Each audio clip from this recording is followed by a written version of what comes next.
أشهد أن لا إله إلا الله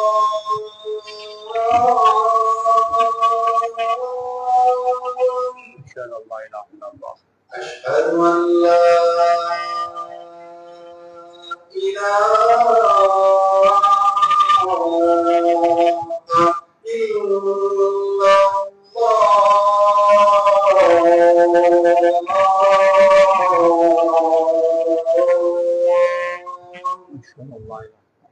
أشهد أن محمدا رسول الله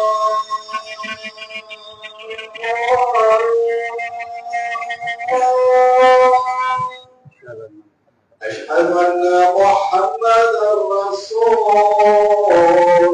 الله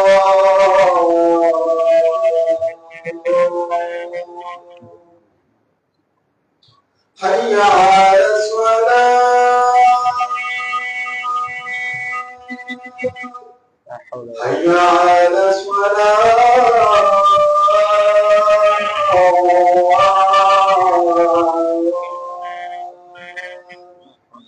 حي على الفلاح حي على الفلاح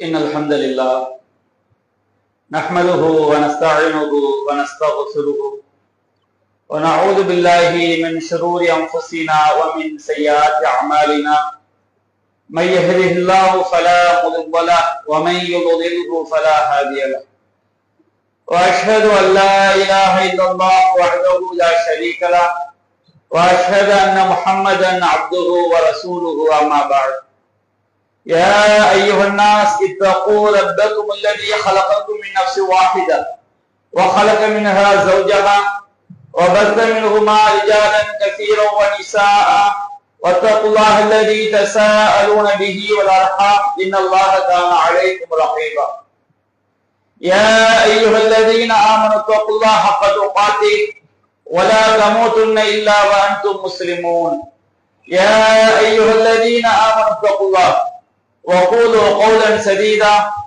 يصلح لكم أعمالكم ويغفر لكم ذنوبكم ومن يطع الله ورسوله فقد فاز فوزا عظيما إن أصدق الحديث كتاب الله وخير الهدي هدي محمد وشر الأمور محدثاتها وكل محدثة بدعة وكل بدعة ضلالة وكل ضلالة في النار அளவிலா அல்லாஹ்வும் நிகரிலா பேரன்புடையவருமாகிய எல்லாம் வல்ல அல்லாஹ்வின் திருப்பெயரால் ஆரம்பம் செய்கின்றேன். அன்றைக்குரிய சகோதரர்களே, தாய்மார்களே, அல்லாஹ் ரப்பல் ஆலமீன்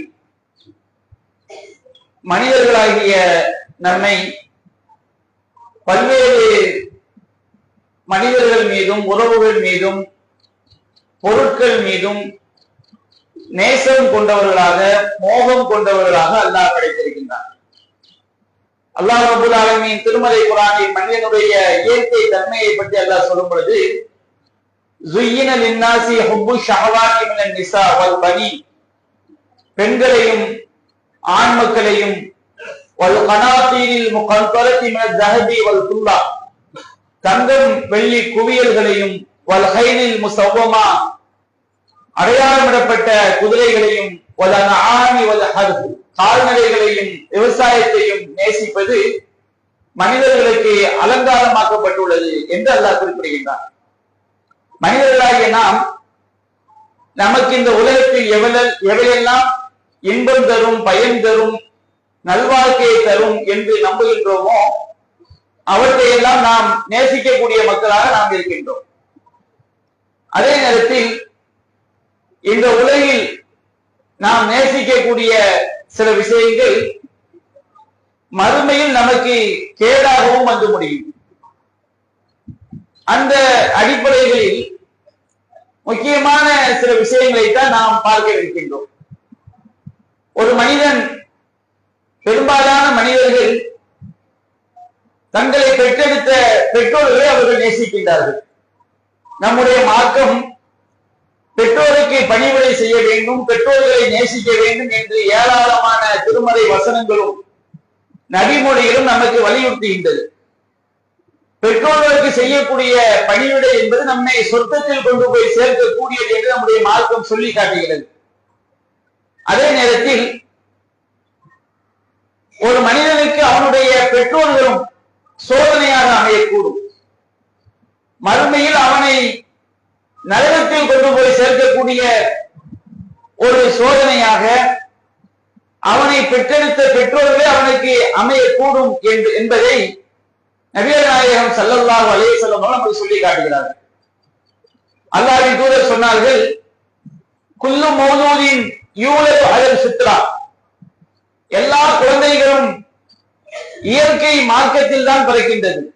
ஒரு மனிதன் இந்த உலகத்தில் குழந்தையாக பிறக்கும் பொழுது வெளிப்புற கொள்கைகள், வெளிப்புற நம்பிக்கைகள் அவனிடம் தாக்கம் செலுத்தாமல் இருந்து அவன் சரியான முறையில் வளர்த்தெடுக்கப்படுவான் என்று சொன்னால் அவன் போதனை கொள்கைவாதியாக ஒரு இறைவனை மட்டும் வணங்கக்கூடியவனாக, இறைவனுக்கு இணை வைக்காதவனாகத்தான் அவன் வளருவான். ஏனென்றால் மனிதனை அவ்வாறு தான் அல்லாஹ் படைத்திருக்கின்றான். மனிதனுடைய இயற்கை தன்மை ஓரிரை கொள்கையை ஏற்றுக்கொள்வதாகத்தான் இறைவன் படைத்திருக்கின்றான். அந்த மனிதனை இணை வைப்பாளராக, கிறிஸ்தவராக, யூதராக, நெருப்பு வணங்கியவராக, இன்னபிற கொள்கை உடையவர்களாக மாற்றக்கூடியவர்கள் யார்? நபிகள் நாயகம் சொன்னார்கள்,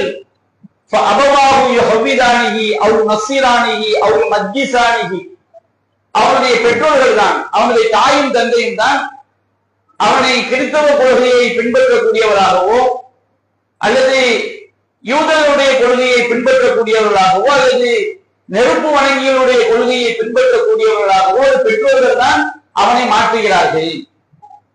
அப்ப பெற்றோர்கள் என்பவர்கள் ஒருவனுடைய கொள்கையை தீர்மானிப்பது, ஒருவனுடைய உள்ளத்தில் அவன் பிறந்ததிலிருந்து அவனுடைய உள்ளத்தில் எந்த நம்பிக்கையை விதைக்க வேண்டும், எந்த சிந்தனையை அவனுடைய உள்ளத்தில் கொண்டு வர வேண்டும் என்று தீர்மானிப்பதில் முக்கிய பங்கு பெற்றோர்களுக்கு இருக்கிறது. அப்போ ஒரு மனிதன் அவனுடைய பெற்றோர்கள் வழிகேடான கொள்கையில் இருந்தால் அவன் நேர்வழியை அடைதல் என்பது அல்லாஹ்வுடைய நாட்டப்படிதான் இருக்கிறது. அல்லாஹ் ரப்பல் ஆலமீன் எத்தனையோ பெற்றோர்கள் இணை வைப்பு கொள்கையிலே இருக்கும் பொழுது அவருடைய பிள்ளைகள் ஏகத்துவ கொள்கையை, சத்திய கொள்கையை விளங்கிய மக்களாக மாறுகிறார்கள் என்று சொன்னால் அது அல்லாஹ் கொடுத்த மிகப்பெரிய ஒரு பாக்கியம். ஒரு மனிதன் நான் இந்த பெற்றோருடைய வயிற்றில் தான் பிறக்க வேண்டும், இந்த தந்தைக்கு தான் நான் பிறக்க வேண்டும் என்பதை யாரும் தீர்மானிக்க முடியாது.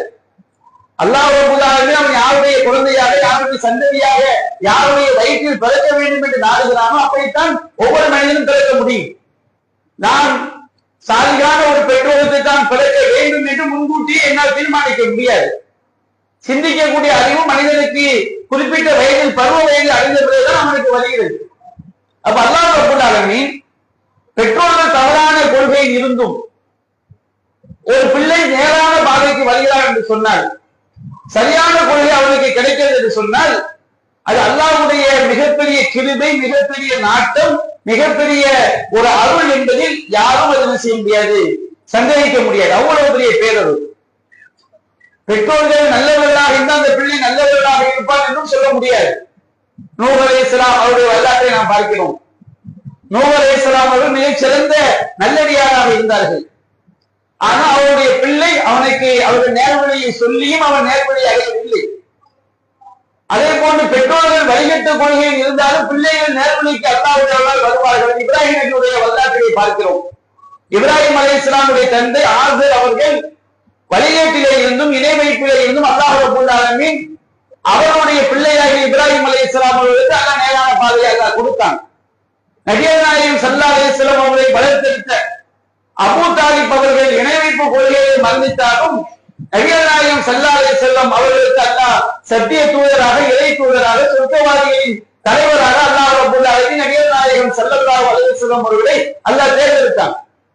அப்ப இது அல்லாஹ் கொடுக்கக்கூடிய ஒரு பேரருள். நேர்வழி என்பது பெற்றோர்கள் வழிகேட்டிலே இருந்தாலும் பிள்ளைகளுக்கு நேர்வழி காட்டுவது, பெற்றோர்கள் நல்லவர்களாக இருந்தாலும் பிள்ளைகள் வழிகேட்டில் செல்லுதல் என்பது அல்லாஹ்வுடைய விதி என்பதை, இறைவனுடைய நாட்டம் என்பதை நாம் யாரும் மறுத்துவிட முடியாது.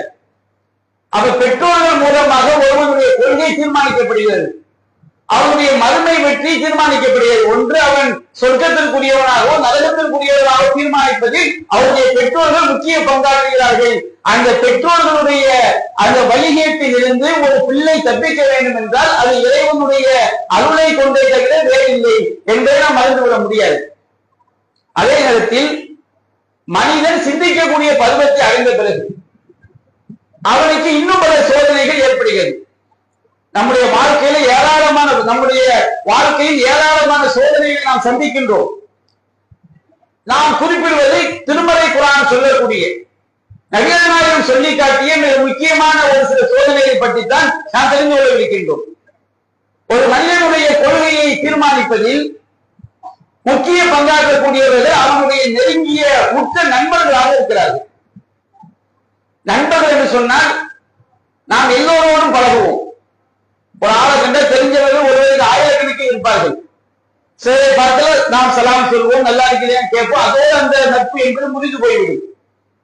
இஸ்லாம் சொல்லக்கூடிய நட்பு என்பது ஒருவருடைய கொள்கையை தீர்மானிக்கக்கூடிய நட்பு என்பது அவன் யாரை ஹலீலாக எடுத்துக் கொள்கிறானோ அந்த நட்பு தான்.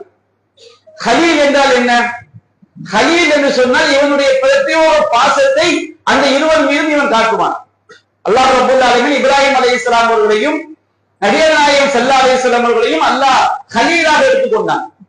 ஹலீல் என்று சொன்னால் மற்ற எல்லா படைப்பினங்களுக்கும் அல்லாஹ் காட்டக்கூடிய பாசத்தை விட இந்த இரண்டு நபிமார்களுக்கும் அல்லாஹ் பிரத்யேக தன்னுடைய அருளை, தன்னுடைய கருணையை, தன்னுடைய பாசத்தை காட்டுகிறான் என்பதால் ஹலீல் என்பது அர்த்தம். அப்போ சில நண்பர்கள் ஒவ்வொருவருக்கும் அவனுக்கு ஹலீலாக சில நண்பர்கள் இருப்பார்கள். எல்லோரையும் பழகுவோம், ஆனா எல்லோரையும் நாம் ஹலீலாக உற்ற நண்பர்களாக, நம்முடைய நேசத்திற்குரியவர்களாக, நம்முடைய குடும்ப விஷயத்தை பகிர்ந்து கொள்ளக்கூடியவர்களாக, நமக்கு ஒரு துன்பம் என்றால் அவர் தன்னுடைய பணத்தால் உதவி செய்வார், அதாவது நண்பருக்கு ஒரு துன்பம் என்றால் இவர் அவருக்கு தன்னுடைய செல்வத்தால் உதவி செய்வார். அப்படிப்பட்ட நட்புக்கு தான் ஹலீல் என்று சொல்வார்கள். நபிகள் நாயகம் சொன்னாங்க, அல் மர்உ அலா தீனி ஹலீலி, ஒவ்வொரு மனிதனும் தன்னுடைய ஹலீலின் மார்க்கத்தில் இருக்கிறான், தன்னுடைய ஹலீலுடைய கொள்கையில் இருக்கிறான். அவன் எந்த நட்பை மிக சிறந்த நட்பாக, உயரிய நட்பாக, நேசத்திற்குரியவனாக, அன்பிற்குரியவனாக எந்த நட்பை கருதுகிறான், ஆணாக இருந்தாலும் சரி, பெண்ணாக இருந்தாலும் சரி, அவனுடைய கொள்கை தாக்கம் இவனிடத்தில் ஏற்படும். அதனாலே நான் சொல்கிறார்கள், அல் மர்உ மஅமன் அஹப்ப, ஒவ்வொரு மனிதனும் அவன் யாரை நேசிக்கிறானோ அவனோடு இருப்பான் மறுமையிலே. என்ன காரணம்? நாம் யார் மீது நம்முடைய பிரத்யேக அன்பை காட்டுகிறோமோ அவனுடைய கொள்கை தாக்கம் கண்டிப்பாக நம்மில் ஏற்படும். ஒரு ஆளு ஏகத்துவத்தை விளங்கியவராக இருக்கிறார், இவர் ஒரு கடவுள் மறுப்பாளரோடு நெருங்கிய நட்பு பாராட்டலாம் வச்சுக்கிறீங்க, நெருங்கிய நண்பர் அவருக்கு ஒரு கடவுள் மறுப்பாளர். கடவுள் மறுப்பாளர் நெருங்கிய நண்பராக இருந்தால் ரெண்டுல ஒண்ணு நடக்கும். என்ன நடக்கும்? ஒன்று, இவர் மேல் உள்ள பாசத்தினால் அவர் சத்திய கொள்கைக்கு வருவார், அல்லது அவர் மீது உள்ள பாசத்தினால் இவர் அந்த கொள்கைக்கு செல்வார், அல்லது அந்த கொள்கையை கண்டும் காணாமல் இருப்பார். கடவுள் மறுப்பு கொள்கை என்பது எதிர்க்கப்பட வேண்டிய ஒன்று. இது போல எல்லா வழிகளும் தர்கா வழிபாட்டில் உள்ளவர் ஒருவருக்கு மிக நெருங்கிய நண்பராக இருக்கிறார், தன்னுடைய இன்ப துன்பங்களை, கவலைகளை பரிமாறிக் கொள்ளக்கூடிய நண்பராக தர்கா வழிபாட்டில் உள்ளவர் இருக்கிறார் என்று சொன்னால், ஏகத்துவத்தை வழங்கிய ஒருவர் அத்தகைய ஒருவரை தன்னுடைய உற்ற நண்பராக ஆக்கிக் கொண்டார். தன்னுடைய எல்லா இன்ப துன்பங்களிலும் பங்கு பெறக்கூடியவராக ஆக்கிக் கொண்டால் ஒன்று அந்த வழிகேட்டை இவர் கண்டுகொள்ளாமல் கடந்து செல்வார். ஏன் அவர் உற்ற நண்பராக இருக்கிறார். அவருடைய வழிகேட்டை நான் சொன்னால் மார்க்கத்திலே மிகப்பெரிய வழிகேடு, அது நரகத்திலே கொண்டு போய் சேர்க்கும். அது மறுமையிலே நிரந்தரமான நரகத்தை விட்டு நம்மை காப்பாற்றாது. அவ்வளவு மோசமான கொள்கை என்றாலும் இந்த நட்பு என்பது அந்த கொள்கையை வெறுப்பதற்கு தடையாக இருக்கிறது. எந்த கொள்கை எந்த வழிகேட்டை வெறுக்க வேண்டுமோ அதற்கு நட்பு தடையாக இருக்கிறது. அப்ப நண்பர்கள் என்பவர்கள் மிகப்பெரிய சோதனையாக நமக்கு வருகிறார்கள். அது நபியாக சொன்னார்கள், அது மருவ அலா தீன ஹலீல், ஒவ்வொரு மனிதனும் தன்னுடைய நண்பனின் மார்க்கத்தில் இருக்கிறான். நீங்கள் யாரை நேசிக்கிறீர்களோ அவர்கள் எத்தகைய கொள்கையிலே இருக்கிறார்களோ அவர்கள் கொள்கையிலே பிடிமானம் மிக்கவர்களாக இருந்தால் அந்த நட்பு உங்களை அந்த கொள்கையில் பிடிமானம் மிக்கவர்களாக மாற்றும். நீங்கள் யாரை நேசிக்கிறீர்களோ அவர்கள் ஒரு வழிகேட்டிலே பிடிப்புள்ளவர்களாக இருந்தால் நீங்கள் அந்த வழிகேட்டில் பிடிப்புள்ளவர்களாக, அது குறைந்தபட்சம் அந்த வழிகேட்டை விமர்சிக்காதவர்களாக நட்பு உங்களை மாற்றும். அது நபியாக சொன்னார்கள், நீங்கள் யாரோடு நட்பு வைத்திருக்கிறீர்கள், யாரை நீங்கள் உற்ற நண்பர்களாக எடுத்துக் கொண்டிருக்கிறீர்கள் என்பதை நீங்கள் ஒவ்வொருவரும் சிந்தித்து பாருங்கள். நாம் ஒருவரோடு உரிய நட்பு கொள்ளும் பொழுது, அவர்களோடு மிகப்பெரிய பாசத்தை ஒருவரோடு பகிர்ந்து கொள்ளும் பொழுது, அவர் நாம் சத்தியத்திலிருந்து நம்முடைய கொள்கையை காட்டும் அவரிடம் வந்துவிட்டால் பிரச்சனை இல்லை. ஆனால் அவர் வழிகேட்டில் இருந்து அவருடைய வழிகேடு நம்மை தொற்றிக் கொள்ளும் என்று சொன்னால் அங்குதான் அவர்கள் நமக்கு மறுமைக்கு சோதனையாக மாறிவிடுகிறார்கள். அல்லாஹ் ரப்பல் ஆலமீன் சொல்கின்றான், அல் அகில்லாஹு யௌமைதின் பாபுஹும் லிபாவின் அதுவும். எல்லா உற்ற நண்பர்களும் எந்த நண்பனா இருந்தாலும் சரி, ஒரு ஆண் ஒரு பெண் தன்னுடைய தோழியாக எந்த தோழி எதற்காக நேசித்தாலும் சரி, உற்ற தோழியாக எடுத்துக்கொண்டாலும் சரி, ஒரு ஆண் தன்னுடைய இன்னொரு நண்பரை தன்னுடைய உற்ற தோழராக எடுத்துக்கொண்டாலும் சரி, எல்லா நட்புகளும் மறுமை நாளில் ஒருவருக்கு எதிரிகளாகத்தான் இருப்பார். மறுமை நாளில் எல்லா நட்பும் எதிரிதான். யாருக்காக நாம் நேசித்தாலும் சரி, எல்லா நட்பும் மறுமையில் எதிரிதான். எந்த நண்பரும் மறுமையை காப்பாற்ற மாட்டார்கள். இல்லல் முத்தகீன், இறையச்சமுடையவர்களை தவிர. கொள்கைக்காக ஒருவன் சத்திய கொள்கையில் இருக்கிறான், அல்லாஹ்வுடைய தூதரும் காட்டி தந்த கொள்கையில் இருக்கிறான், சரியான மூமினாக இருக்கிறான், அவன் சரியாக தொழுகிறான், சரியாக நோன்பு வைக்கிறான், இறைவனுக்கு இணை வைக்காதவனாக இருக்கிறான், பெற்றோர்களை கவனிக்கின்றான், பிள்ளைகளை மார்க்க நிலையின் அடிப்படையை வளர்க்கின்றான்.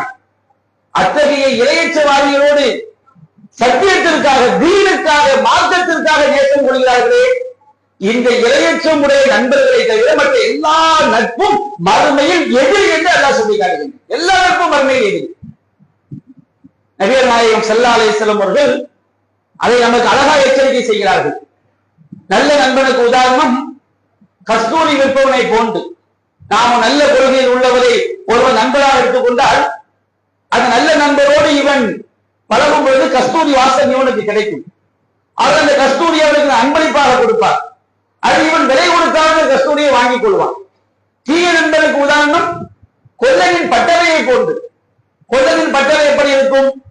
நாம் அங்கு சென்றால் அந்த தீ நம்முடைய ஆடையை பொசுக்கிவிடும், உடனே கழித்து விடும்.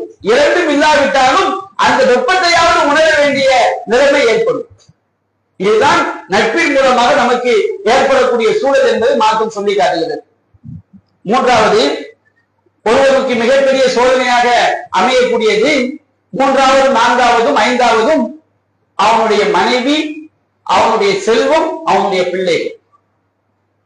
ஒருவனுக்கு அவனுடைய மனைவி சோதனையாக அமைவார். திருமலை குர்ஆன் அல்லாஹ் கூறுகின்றான், யா அய்யுஹல்லதீன ஆமனூ இன்ன மின் அஸ்வாஜிக்கும் வ அவுலாதிக்கும் அதுவன் லகும் ஃபஹதரூஹு. இறை நம்பிக்கையாளர்களே, உங்களுக்குரிய எதிரிகள் உங்கள் மனைவிகளிலும் உங்கள் பிள்ளைகளிலும் உள்ளனர். அல்லாஹ் சொல்லுகிறான், உங்களுடைய மனைவிகளிலும் உங்களுடைய பிள்ளைகளிலும் உங்களுக்குரிய எதிரிகள் உள்ளனர். ஃபஹதரூஹு, அவர்கள் விஷயத்தில் நீங்கள் எச்சரிக்கையாக நடந்து கொள்ளுங்கள். ஒரு மனைவிக்கு அஸ்வாஜ் என்று சொன்னால் அது கணவனையும் குறிக்கும், மனைவியையும் குறிக்கும். ஒரு பெண்ணை பார்த்து இந்த வசனம் பேசுகிறது என்றால் ஒரு பெண்ணுக்கு சொல்கிறது, உங்களுடைய கணவனிலும் உங்களுடைய பிள்ளைகளிலும் உங்களுக்கு எதிரிகள் உள்ளனர். ஒரு ஆணை பார்த்து வசனம் பேசுகிறது, ஆணுக்கு சொல்கிறது, உங்களுடைய மனைவியிலும் உங்களுடைய பிள்ளைகளிலும் உங்களுக்கு எதிரிகள் உள்ளனர்.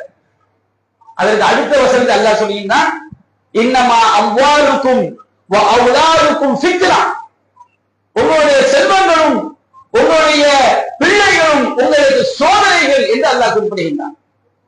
ஒரு மனிதனுக்கு அவனுடைய மனைவி சோதனையாக இருப்பார், அவருடைய பிள்ளைகள் சோதனையாக இருப்பார்கள், எதிரிகளாக இருப்பார்கள். எதிரி என்று சொன்னால் மார்க்க எதிரிகள். எதிரி என்று சொன்னவுடன் நாம் என்ன விளங்கிவிடக் கூடாது, அவருடைய மனைவி கத்தியை எடுத்து கழுத்தை அறுத்து விடுவாள் என்று விளங்கிவிடக் கூடாது. அப்படி வந்துட்டாங்கன்னா உண்மையிலே எதிரி. அல்லாஹ் சொல்லக்கூடிய இந்த எதிரி என்பது நம்முடைய கொள்கை எதிரிகள், நம்முடைய கொள்கை எதிரிகள். கொள்கை எதிரிகள் என்றால் எப்படி? இப்ராஹிம் அலைஹிஸ்ஸலாம் அவர்கள் சிலைகளை பார்த்து சொன்னார்கள், இவையெல்லாம் பைன்னகும் அதுவும் இவையெல்லாம் எனக்கு எதிரிகள் என்றார்கள். ஒரு கற்சிலை எப்படி எதிரியாக முடியும்?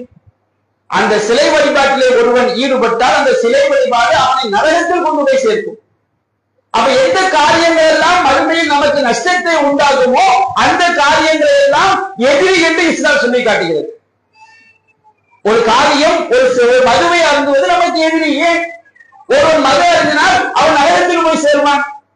சூதாட்டம் என்பது நமக்கு எதிரி. ஒருவன் சூதாட்டத்தில் ஈடுபட்டால் இந்த உலகத்திலும் அவனுக்கு பாதிப்பு உண்டாகிறது, மறுமையிலும் பாதிப்பு உண்டாகிறது. அது போன்றுதான் மனைவி மக்கள் செல்வம் எதிரி என்று சொன்னால் அந்த மனைவிமார்கள் மீது கொண்டுள்ள பாசத்தினால், பிள்ளைகள் மீது கொண்டுள்ள பாசத்தினால், செல்வத்தின் மீது கொண்டுள்ள பாசத்தினால் ஒரு மனிதன் மார்க்கத்துக்கு மாற்றமான காரியங்களை செய்வான். உலகத்துல பாக்கிறோமா இல்லைங்களா? எத்தனை பேர் அரசாங்க அதிகாரிகள் லஞ்சம் வாங்குறாங்க. எதுக்கு லஞ்சம் வாங்குகிறான்? அவன் நினைக்கின்றான் இந்த காசை வாங்கினாதான் தன் மனைவி கூட நல்லா இருக்க முடியும்னு நினைக்கிறான். அவன் தப்பு செய்ய என்ன காரணம்? லஞ்சம் வாங்கினா இந்த மனைவி மக்கள் நல்லா இருக்க முடியும். எத்தனையோ வியாபாரிகள் வியாபாரத்துல மோசடி பண்றாங்க, கலப்படம் பண்றாங்க, அளவு நிர்ணயங்கள்ல மோசடி செய்கிறார்கள். எதற்கு இப்ப நீ ஏமாத்தி சம்பாதிக்கிற? எதற்கு இப்ப நீ மோசடி செய்கிறாய்? 4 காசு சம்பாதிக்காத கொண்டாடி கூட நல்லா வச்சிருக்க முடியும். அவனுடைய மனைவி மக்கள் மீது கொண்டுள்ள பாசம் அவனை வழிகேட்டு தள்ளுகிறது. அல்லாஹ்வுடைய எச்சரிக்கையை மீற சொல்கிறது. சிலர் வந்து நம்ம பார்க்கலாம், திருமணத்துக்கு முன்னாடி மார்க்கம் தாடி வலியுறுத்துது. அழகா தாடி வச்சிருப்பாங்க கல்யாணத்துக்கு முன்னாடி. கல்யாணத்துக்கு பிறகு பார்த்து சொன்னோம்னா அந்த தாடி 0.01 போய் நிற்கும். நபிகள் நாயகம் மார்க்கம் கட்டாயமாக்கிய ஒரு காரியம் இந்த சுன்ன தாடி என்பது. இதுல ஏன் இவர் இப்படி இருக்கிறாரு? அவர் கேட்டால் சொல்றாரு, அவங்க சொன்னாங்க மண்ணாளன் பையன் வருவான், என்னடா தாடியை காணும்? அவங்க சொன்னாங்க, எவங்கடா? அவங்க வந்து கொஞ்சம் கட் பண்ண சொன்னாங்க. அதாவது சாதாரண ஒரு உதாரணத்துக்காக சொல்லி காட்டுகிறது. அவன் மனைவியின் மீது கொண்டுள்ள பாசம் திருமணமான ஒரு நாள்ல 10 நாள்லயே ஒரு நபிகள் நாயகம் மார்க்கம் வலியுறுத்திய கட்டாயமாக்கிய ஒரு காரியத்தை இழக்க செய்வது என்று சொன்னால் மற்ற விஷயங்கள் எப்படி கொண்டு போய் சேர்க்கும்? மார்க்கத்திற்காண்டி ஒரு தியாகத்தை செய்ய போகும்போது மனைவி கண்ணீர் வைத்து விட்டு வீட்டிலே உட்கார்ந்துருவான். அந்த தியாகம் அவனை மிகப்பெரிய சொத்துக்களை போய் சேர்க்கும். ஆனா தியாகம் அவனுக்கு பெரிதாக தெரியாது. நபிகள் நாயகம் காலத்தில் ஒரு சில நபித்தோழர்களுக்கு இப்படி நடந்தது. மார்க்கத்திற்காக யுத்தத்திற்கு செல்லும் போது மனைவி உட்கார்ந்து அழுகின்றாள். எங்களை எல்லாம் விட்டு விட்டு சென்றால் நாங்கள் எப்படி வாழ்வது? பிள்ளை உட்கார்ந்து அழுகின்றான். அந்த பிள்ளையின் மீது கொண்டுள்ள பாசத்தினால் அவன் மார்க்கத்தை துச்சமாக மதித்தான். அப்புறம் அல்லாஹ் வசனத்தை இறக்கினான், யா அய்யுஹல்லதீன ஆமனூ இன்ன மின் அஸ்வாஜிக்கும் வ அவுலாதிக்கும் அதுவல் லக்கும் ஃபஹ்தரூ. இறை நம்பிக்கையாளர்களே, உங்களுடைய மனைவியிலும் உங்களுடைய பிள்ளைகளிலும் உங்களுக்கு எதிரிகள் இருக்கிறார்கள். அல்லாஹ் சொன்னபடி நடக்க விடாமல் அவர்கள் மீது கொண்டுள்ள பாசம், அவர்கள் மீது கொண்டுள்ள அன்பு உங்களை திசை திருப்பி விட வேண்டாம். நாளை மறுமையில் யாரும் காப்பாற்ற முடியாது. நாளை மறுமையில் யார் காப்பாற்ற முடியும்? மறுமையாக அந்த நாளில் ஒவ்வொரு மனிதனும் தன்னுடைய சகோதரனை விட்டு போடுவான். தன்னுடைய தாயை விட்டும், தன்னுடைய தகப்பனை விட்டும், தன்னுடைய மனைவியை விட்டும், தன்னுடைய பிள்ளைகளை விட்டும் போடுவான். ஒவ்வொரு மனிதனுக்கும் அவனை பிஸியாக ஈடுபடுத்திக் கொண்டிருக்கக்கூடிய காரியத்தில் தான் இருப்பான். நம்முடைய செல்வம் அதை நபியார் சொன்னார்கள், மார்க்கமுடையவரை கொண்டு நீ வெற்றி பெற்றுக் கொள். மார்க்கமுடையவரை கொண்டு வெற்றி பெற்றுக் கொள். ஒருவனுக்கு, ஒரு பெண்ணுக்கு மார்க்கமுடைய கணவன் அமைவது அவருடைய மறுமை வெற்றிக்கு துணை நிற்கும்.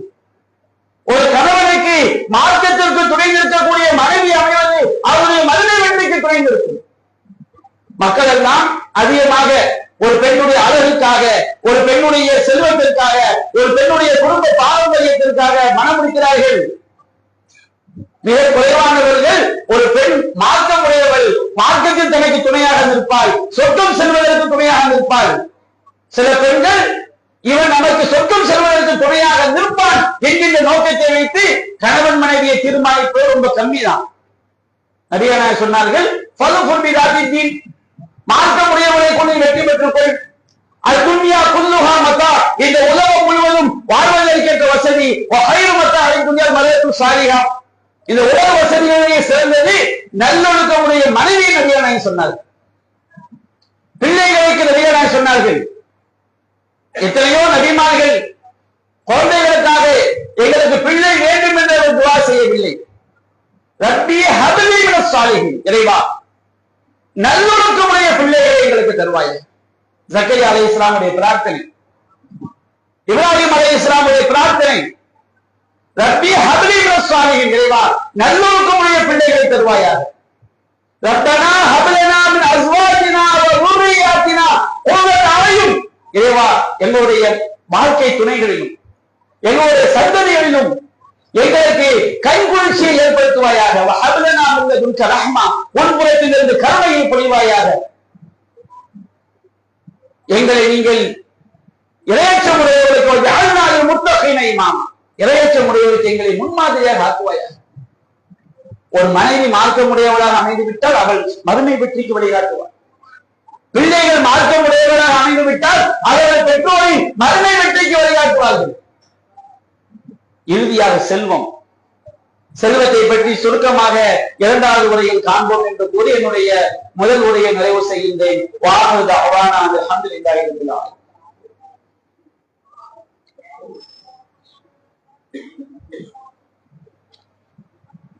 அல்ஹம்துலில்லாஹி ரப்பில் ஆலமீன். அன்பிற்குரிய சகோதரிகளே, நம்முடைய இவ்வுலகிலும் மறுமையிலும் நம்முடைய இம்மை மறுமை வெற்றியை தீர்மானிப்பதில் 5 முக்கிய கதாபாத்திரங்கள் பங்கு வகிக்கிறது. ஒன்று நம்முடைய பெற்றோர்கள், இரண்டாவது நம்முடைய நண்பர்கள், மூன்றாவது ஒருவனுடைய வாழ்க்கை துணைவி, நான்காவது அவனுடைய பிள்ளைகள், ஐந்தாவது அவனுடைய செல்வம். அல்லாஹ் ரப்பல் ஆலமீன் கூறுகின்றான், இன்னமா அம்வாலுக்கும் அவுலாதுக்கும் ஃபித்னா, உங்களுடைய செல்வங்களும் உங்களுடைய பிள்ளைகளும் உங்களுக்கு சோதனையாக இருக்கிறது என்று அல்லாஹ் குறிப்பிடுகின்றார். மார்க்கத்திற்காக மார்க்கத்தை விட்டு ஒருவனை திசை திருப்புவது அவனுடைய செல்வம். நிறைய பேர் ஜக்காத்து கொடுக்க மாட்டாங்க. ஜக்காத்து கொடுக்காவிட்டால் அது அவனை மறுமையில் நரகத்தில் கொண்டு போய் சேர்க்கும். நீ ஏன்பா ஜக்காத் கொடுக்காமல் இருக்கின்றாய்? அவன் நினைக்கின்றான், நான் ஜக்காத்து கொடுத்தா என் பிள்ளைகளுக்கு காசு வேணுமே, குறைஞ்சி போய் நினைக்கிறான். எனவே மனைவி மக்களுக்கு செல்வம் வேண்டுமே. மனைவி மக்கள் மீது கொண்டுள்ள பாசம் செல்வத்தை அவனை நேசிக்க வைக்கிறது. அந்த செல்வத்தின் மூலமாக செய்ய வேண்டிய கடமையை அவன் செய்யாமல் விட்டு வருகின்றான். அல்லாஹ் கூறுகின்றான், இறையச்சமுடையவர்கள் எப்படி இருப்பார்கள்? யா அய்யுஹல்லதீன ஆமனூ லா துல்ஹிகும் அம்வாலுக்கும் வலா அவுலாதுக்கும் அன் ذிக்ரில்லாஹ் வ மை யஃஅல் ذلك ஃபஉலாயிக ஹுமுல் ஹாஸிரூன். இறை நம்பிக்கையாளர்களே, உங்களுடைய செல்வங்களும் உங்களுடைய பிள்ளைகளும் அல்லாஹ்வுடைய நினைவை விட்டு உங்களை திசை திருப்பி விட வேண்டாம். யாருக்கு அது நிகழ்ந்து விட்டதோ, எவன் செல்வத்தின் மீது உள்ள பேராசையினால் அல்லாஹ்வை நினைப்பதை அவன் மறந்து விட்டானோ, அவன் நஷ்டவாதிகள். எங்கே நஷ்டவாதிகள்? மறுமையில் நஷ்டவாதிகள். நாம் செல்வத்தை சம்பாதிப்பது அல்லாஹ்விற்கு அடிமைப்பட்டு வாழ்வதற்காக இருக்க வேண்டும். நான் சாப்பிடுகிறேன் எதற்காக? என்னுடைய இறைவன் சொன்னபடி வாழ வேண்டும், உடல் ஆரோக்கியம் தேவை, எதற்காக சாப்பிடுகிறேன்? நான் தூங்குகிறேன் எதற்காக? என்னுடைய இறைவன் சொன்னபடி வாழ வேண்டும் என்றால் எனக்கு உடல் ஆரோக்கியம் தேவை, அதற்காக தூங்குகிறேன். நான் திருமணம் முடிக்க எதற்காக? என் இறைவன் சொன்னபடி வாழ வேண்டும் என்றால் அந்த திருமணம் எனக்கு அவசியமாகிறது, அதற்காக திருமணம் முடிக்கிறேன். நான் பெற்றோரை கவனிக்கிறேன், பிள்ளைகளை கவனிக்கிறேன், மனைவிமார்களை கவனிக்கிறேன், எதற்காக? என்னுடைய இறைவன் சொன்னபடி வாழ்வதற்காக கவனிக்கிறேன். அது போன்றுதான் நான் சம்பாதிக்கிறேன், எதற்காக?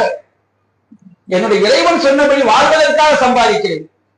நான் சரியாக வாழ வேண்டும், நான் பிறரை கையேண்டாமல் வாழ வேண்டும், நான் ஏழைகளுக்கு உதவி செய்ய வேண்டும். என்னுடைய இறைவன் பெற்றோரை கவனிக்க சொல்லியிருந்தான், என்னுடைய இறைவன் மனைவி மக்களை கவனிக்க சொல்லியிருந்தான், என்னுடைய இறைவன் பிள்ளைகளை கவனிக்க சொல்லியிருந்தான், என்னுடைய இறைவன் ஹஜ் செய்ய சொல்லியிருந்தான், என்னுடைய இறைவன் உம்ரா செய்ய சொல்லியிருந்தான், என்னுடைய இறைவன் குர்பானி கொடுக்க சொல்லியிருந்தான், என்னுடைய இறைவன் ஜகாத் கொடுக்க சொல்லியிருந்தான், தர்மம் கொடுக்க சொல்லியிருந்தான். இன்னும் பல வணக்கங்கள் இருக்கிறது.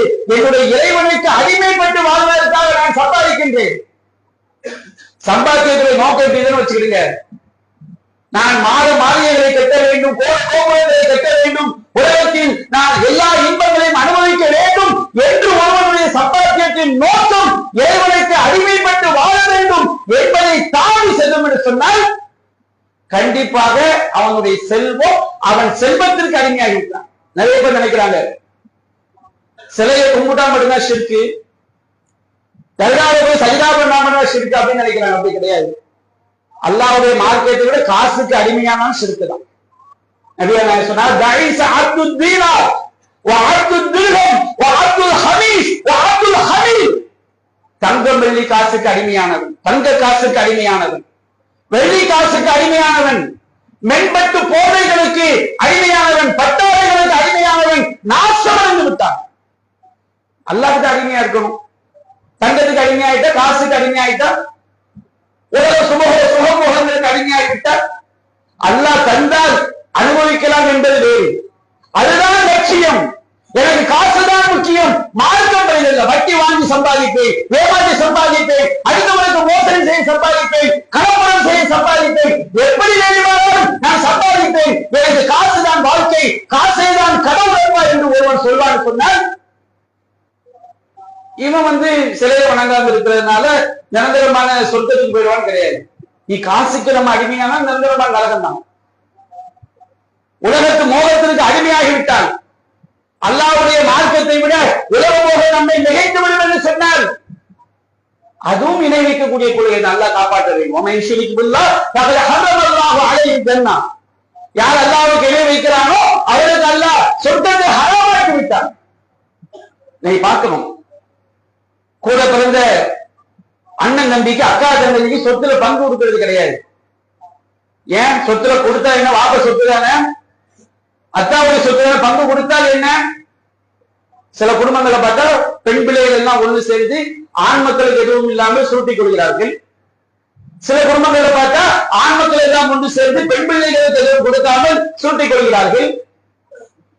அல்லாஹ் சொல்கின்றான், கல்லா பல்லா துக்குரி மூணல் யதீம், அப்படி அல்ல, நீங்கள் அனாதைகளை கண்ணியப்படுத்துவதில்லை.